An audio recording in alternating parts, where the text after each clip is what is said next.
എറിഞ്ഞല്ലോ ഏറെ പ്രയാസം എന്നോര് സഹിച്ചല്ലോ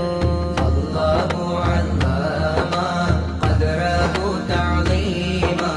സല്ലു അലൈഹി വസല്ലിമു തസ്ലീമ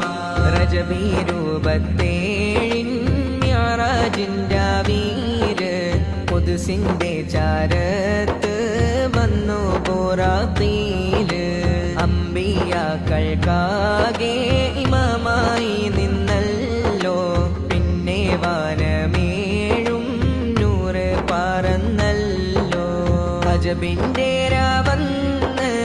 അഹദിന്റെ സമ്മാനം 5 വഖ്ത് സ്വലാത്തെന്ന നിസ്കാരം 7 ജഹന്നവും ജന്നത്തും കാട്ടുന്നു ഏകനവനിൽ സലാമത്ത് തേടുന്നു